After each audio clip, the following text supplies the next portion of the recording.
नमस्कार, डेली 24 भारत देख रहे हैं आप। मैं हूं आपके साथ अनीता शर्मा और शुरुआत करते हैं देवभूमि स्पेशल की। महाशिवरात्रि के पावन अवसर पर धर्मनगरी हरिद्वार में आस्था का अद्भुत सैलाब उमड़ पड़ा है। देश के कोने कोने से हजारों शिव भक्त यहां पहुंचे हुए हैं और हर हर महादेव के जय घोष से पूरा शहर गूंज रहा है। ब्रह्म मुहूर्त से ही श्रद्धालु हर की पौड़ी पर स्नान करके गंगा जल भर रहे हैं और फिर कई शिवालयों में जाकर जल अभिषेक कर रहे हैं। और इसके साथ ही हरिद्वार के कनखल स्थित दक्षेश्वर महादेव मंदिर में भी महाशिवरात्रि के आरती का भी आयोजन किया गया। मंदिर का आकर्षण जो है वो रोशनी और फूलों से सजाया गया। वहीं भगवान शिव का विशेष श्रृंगार कर हल्दी, चंदन और अन्य पूजन सामग्री अर्पित की गई। आरती के द्वारा पूरा परिसर हर हर महादेव के जय घोष से गूंज उठा। श्रद्धालुओं की भारी भीड़ देखने को मिली। प्रशासन और मंदिर समितियों की ओर से श्रद्धालुओं की सुविधा और सुरक्षा के व्यापक इंतजाम किए गए। हरिद्वार में श्रद्धालुओं की संख्या को देखते हुए हर की पौड़ी के साथ ही प्रमुख मंदिरों में सुरक्षा व्यवस्था दुरुस्त की गई है। पुलिस बल की तैनाती, बैरिकेडिंग और सुगम दर्शन व्यवस्था के जरिए भीड़ को नियंत्रित किया जा रहा है। श्रद्धालु गंगाजल, बेलपत्र और धतूरा अर्पित कर भगवान भोलेनाथ से सुख, समृद्धि और शांति की कामना कर रहे हैं और आने वाले श्रद्धालुओं को कोई दिक्कत ना हो, इसका भी ध्यान रखा जा रहा है। महाशिवरात्रि के इस पावन पर्व पर हरिद्वार एक बार फिर से आस्था, विश्वास और शिव भक्ति के रंग में रंगा हुआ नजर आ रहा है। तो वहीं दिनेशपुर के ऐतिहासिक रामबाग मेले का विधिवत उद्घाटन किया गया, जहां पर विधायक अरविंद पांडे ने फीता काटकर इसका उद्घाटन किया। उद्घाटन के साथ ही मेले में श्रद्धालुओं और स्थानीय लोगों की भीड़ उमड़ पड़ी और इस दौरान विधायक अरविंद पांडे ने कहा कि रामबाग मेला क्षेत्र के आस्था और सांस्कृतिक पहचान का प्रतीक है और प्रशासन द्वारा श्रद्धालुओं की सुविधा के लिए आवश्यक व्यवस्थाएं सुनिश्चित की गई है। आपको बता दें कि यहाँ पर ये स्थिति लगभग 300 साल पुराना प्राचीन शिव मंदिर क्षेत्र का आस्था का प्रमुख केंद्र है। प्रत्येक साल महाशिवरात्रि के अवसर पर लाखों की संख्या में शिव भक्त यहाँ पहुंचकर शिवलिंग पर जलाभिषेक करते हैं और पूजा अर्चना कर अपनी मनोकामना मांगते हैं। रामबाग गांव का यह ऐतिहासिक शंकर भगवान का मंदिर लगभग 400 साल पुराना मंदिर है और यहाँ पुरातत्व विभाग भी इस खोज में लगा हुआ है कि इसके शिवलिंग का रहस्य क्या है।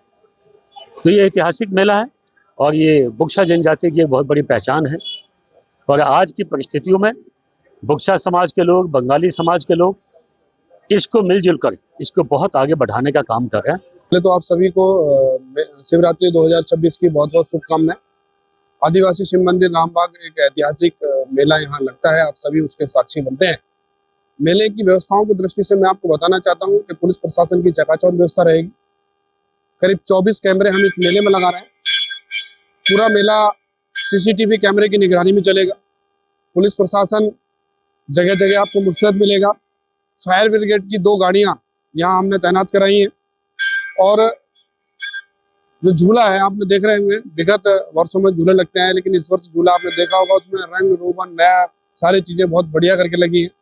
हर वर्ष कुछ ना कुछ नया करने का हम लोग प्रयास करते हैं। आप सब लोग उसमें हमको राय देते हैं, उन्हीं सुझावों में हम लोग काम करते हैं। किंवदंतियों के अनुसार जैसा कि आपका इस मंदिर के बारे में कहा जाता है कि 350 वर्ष पूर्व इस मंदिर के जो वर्तमान पुजारी हैं श्री चंदू सिंह जी, इनके जो परदादा रहे हैं श्री कल्याण सिंह जी और भागमल सिंह जी, आपका गायों को चराने के दौरान, चूंकि आपका 350 वर्ष पूर्व की जो आपका स्थिति रही थी, यहाँ पर घनघोर जंगल हुआ करता था और 750 वर्ष पूर्व अपने धर्म और संस्कृति की रक्षा के लिए जब अलाउद्दीन खिलजी ने वर्ष 1350 ईस्वी के आसपास इस देश पर आपका आक्रमण किया और यहाँ के जो सनातनी निवासी थे उनके धर्म को परिवर्तन करने का प्रयास किया, तो ये जो बुक्सा जनजाति समाज है पूर्व में आपका मध्य प्रदेश का जो वर्तमान धार जिला है वहां पर निवास करता था और 750 वर्ष पूर्व जो है इस जगह में आकर अपनी धर्म और संस्कृति को बचाने के लिए यहाँ पर आया।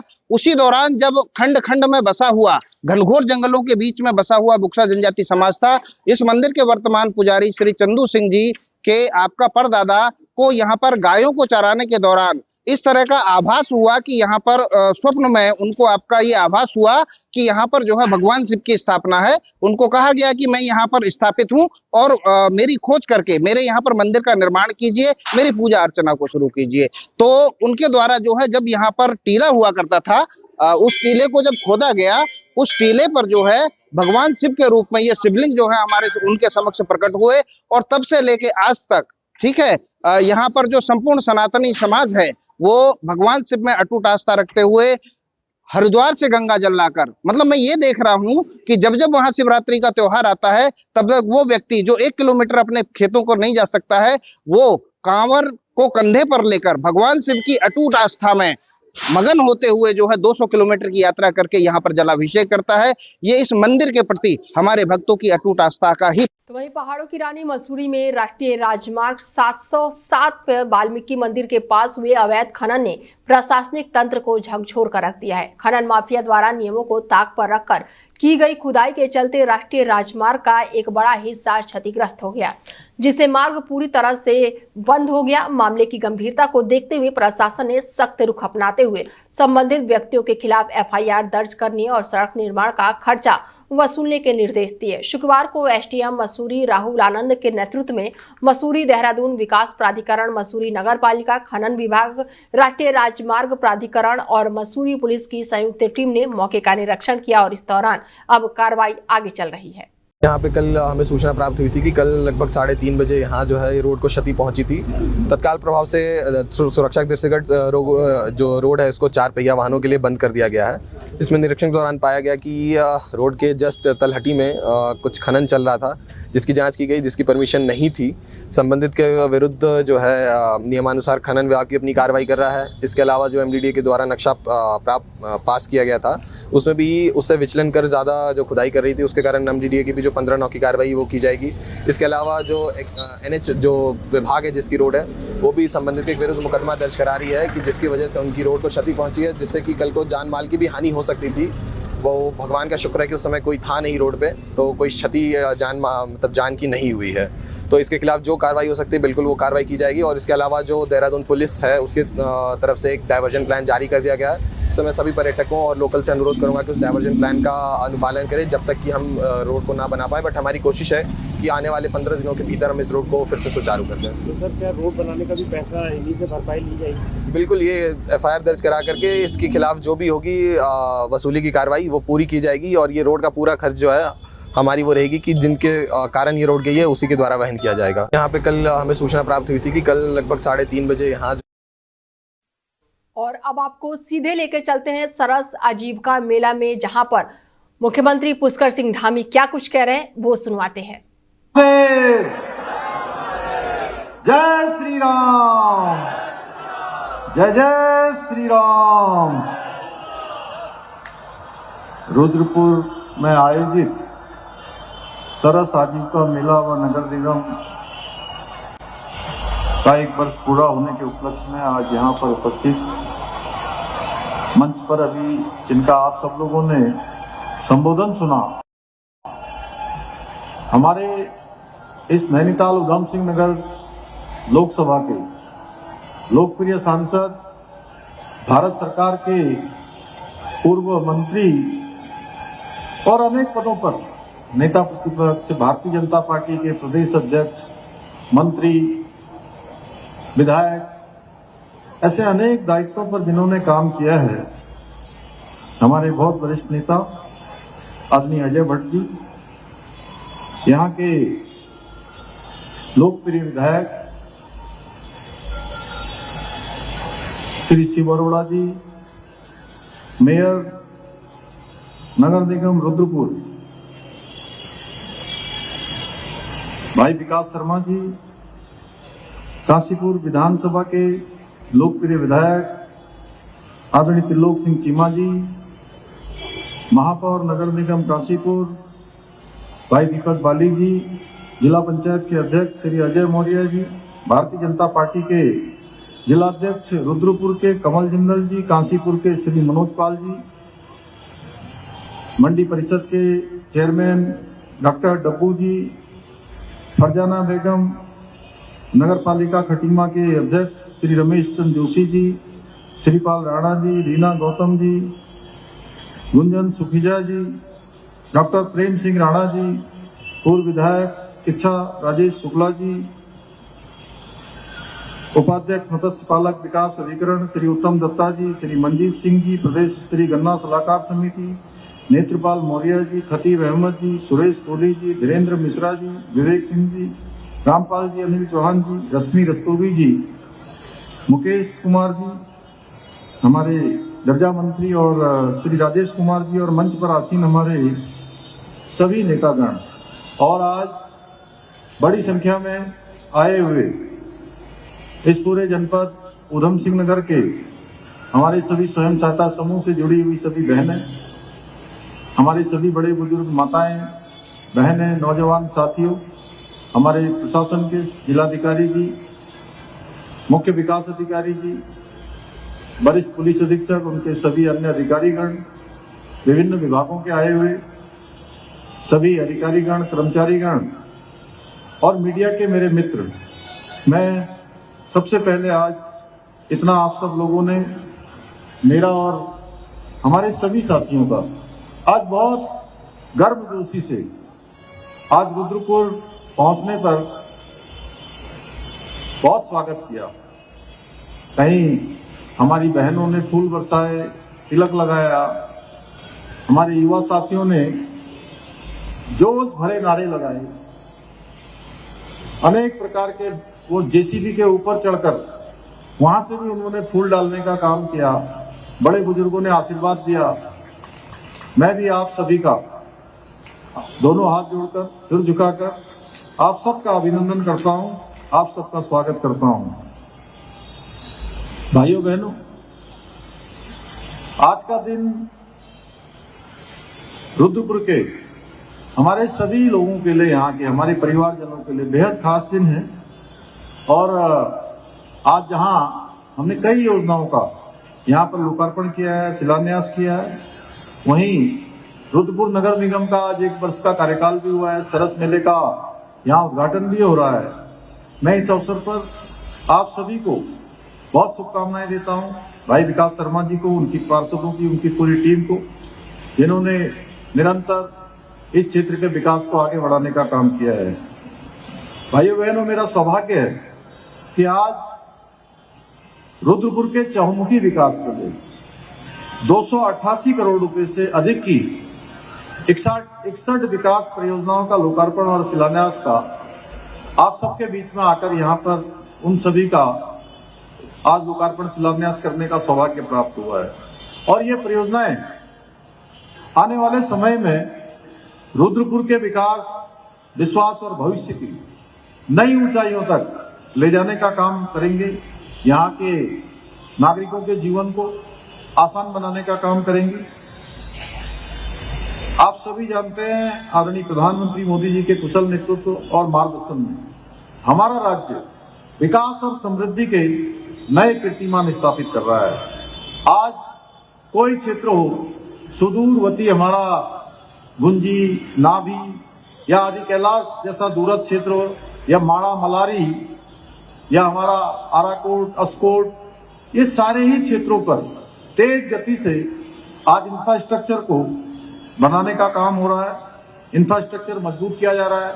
शिक्षा का क्षेत्र हो, स्वास्थ्य का क्षेत्र हो, पेयजल का क्षेत्र हो, सड़कों का क्षेत्र हो। इसी क्रम में आज हमारी सरकार के द्वारा ऊधम सिंह नगर और रुद्रपुर क्षेत्र के आसपास भी अनेक विकास के कार्य करवाए जा रहे हैं, जहां 590 करोड़ रुपए की लागत से रुद्रपुर बाईपास का निर्माण करा रहे हैं। वहीं इसी जनपद में चाहे वो खटीमा टनकपुर बाईपास हो या गदरपुर जसपुर से जोड़ने वाली 4 लेन सड़कों का निर्माण हो। आप सभी को याद होगा, एक समय था जब हमको यहाँ से दिल्ली जाना पड़ता था तो कितने घंटे लग जाते थे। यहाँ से रामपुर पहुंचते पहुंचते भी काफी टाइम लग जाता, और अगर हरिद्वार जाना है, देहरादून जाना है, तो काशीपुर पहुंचने में भी काफी टाइम लग जाता था, और देहरादून पहुंचने में पूरा दिन लग जाया करता था। और मुझे तो बहुत बार जाना पड़ता था, और रुद्रपुर में अक्सर मेरा रुकना भी होता था, इसलिए मैं भली भांति जानता हूं किस प्रकार से मोदी जी के कालखंड में सड़कों का तेज गति से निर्माण हुआ है। चाहे आज 55 करोड़ रुपए की लागत से मानवनगर, गदरपुर, दिनेशपुर, मतकोटा होकर सीधे हल्द्वानी को जोड़ने वाले मार्ग हों, उनके सुदृढ़ीकरण का कार्य हो रहा है। रुद्रपुर रेलवे स्टेशन के नवीनीकरण के साथ साथ सिग्नल लाइनों और 2 रेल ब्रिजों का ओवरब्रिजों का निर्माण भी यहाँ पर किया जा रहा है। जल निकासी के लिए मास्टर ड्रेनेज प्लान उसको मंजूरी दी गई है। सार्वजनिक स्थानों पर हमारी बहनों को, मातृशक्ति को, उनके लिए परेशानी न हो इसलिए पिंक टॉयलेट इसका निर्माण कार्य भी कराया जा रहा है। इसके अतिरिक्त रुद्रपुर में 15 करोड़ रुपए की लागत से उत्तराखंड के पहले कंप्रेस्ड बायोगैस प्लांट का निर्माण कराया जा रहा है। साथ ही 17 करोड़ रुपए की लागत से यहाँ एक एडवांस कूड़ा प्रबंधन प्लांट भी स्थापित किया गया है। भाइयों बहनों, आज ही यहाँ आने से पहले मैं और आदरणीय अजय भट्ट जी आदरणीय नड्डा जी के साथ थे और हम दोनों ने ही संयुक्त रूप से उनको बहुत जल्दी एम्स के संचालन के लिए उसकी शुरुआत हो उससे पहले एक बार वो यहाँ आकर उसकी प्रगति की भी समीक्षा कर लेंगे और उसको अपग्रेडेशन करने के लिए भी उनसे निवेदन किया है।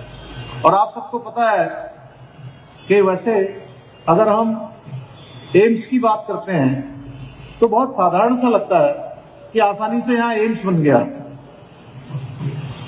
आसानी से यहाँ पर हमारा पंतनगर का हवाई अड्डे बनना जा रहा है बहुत जल्दी।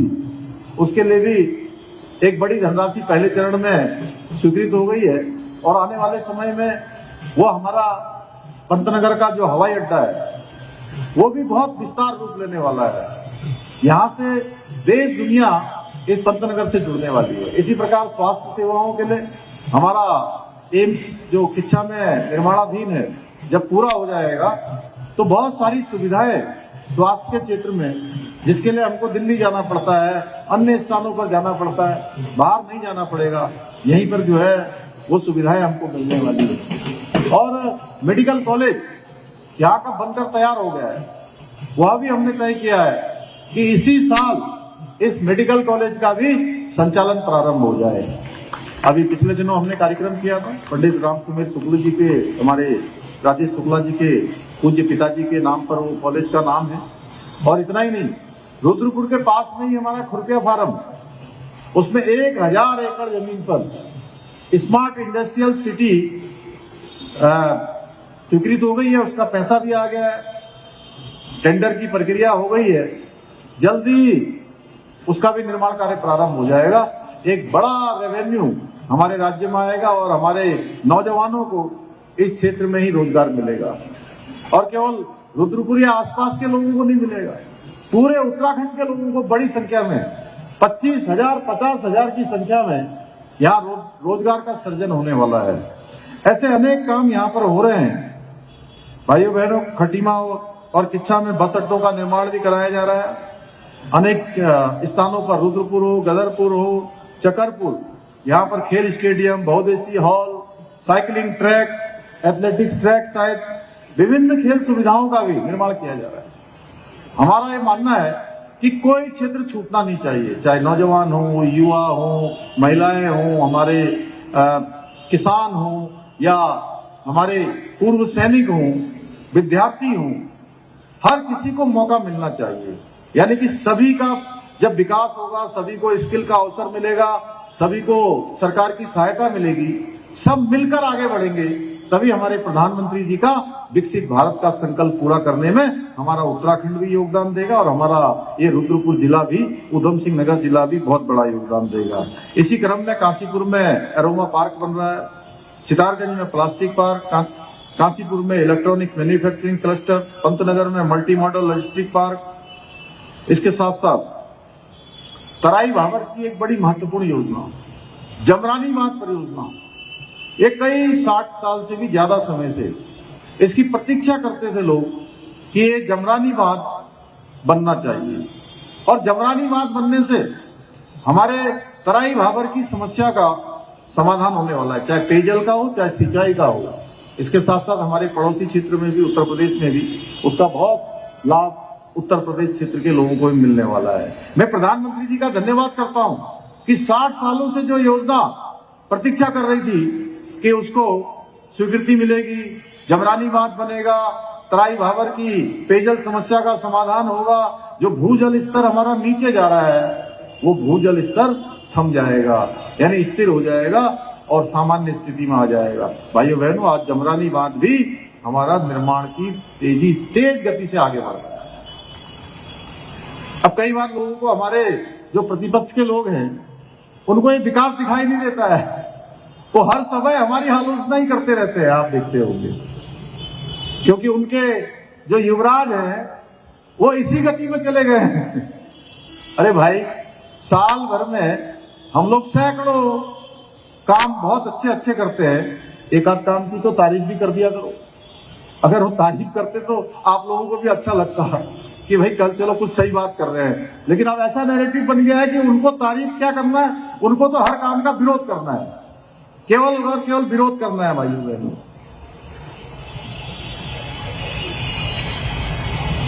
आप सबको पता होगा, जब मैं पहली बार राज्य के मुख्य सेवक के रूप में इस जिम्मेदारी पर आया था, तो हमारे जो बड़ी संख्या में यहाँ खटीमा से लेकर खटीमा, नानकमता, सितारगंज, किच्छा, रुद्रपुर, गदरपुर और आसपास का पूरा तराई का क्षेत्र, और हमारे यहाँ हमारे जिले से लगा हुआ पीलीभीत और गविया, नकुलिया और उधर का क्षेत्र, हमारा पूरनपुर तक को बड़ा, हमारे बंगाली भाई बड़ी संख्या में विस्थापन के बाद यहाँ आए थे, विभीषिका के बाद यहाँ आए थे, और बड़ा उनके सर्टिफिकेट बनते थे, जाति प्रमाण पत्र बनता था। तो उसमें यही हम लोग, शिव अरोड़ा जी बैठे हैं यहाँ पर, हमारे शुक्ला जी बैठे हैं, कमल जिंदल जी हैं, ये सारे लोग मेरे पास आए। उस समय हमारे डॉक्टर प्रेम सिंह राणा भी थे, उत्तम दत्ता जी थे, सारे लोग भाई, वो बड़े चीमा जी थे उस समय, हमारे अंकल जी हमारे। तो वो उसमें पूर्वी पाकिस्तान लिखा जाता था और वो बड़ा अपमानजनक था। और मुझे आप लोगों ने कहा कि ये तो बड़ा खराब है, बिल्कुल खराब। हमने कहा इसमें कोई देर नहीं होगी और ये पूर्वी पाकिस्तान शब्द आप जो है हमारे जाति प्रमाण पत्रों पर नहीं लिखा जाएगा। भाई, आपको पता है नजूल की यहाँ बड़ी समस्या थी, हमने नजूल की समस्या को समाधान की ओर बढ़ाया है। और मैंने मुख्य सेवक के रूप में जब से इस जिम्मेदारी पर काम करना प्रारंभ किया है, ये दशकों से जो ये समस्याएं थी, हमने कोशिश की है इन सभी समस्याओं का समाधान करें। इसलिए ये लोग भी हमारे अन्य नागरिकों की तरह है, इनके साथ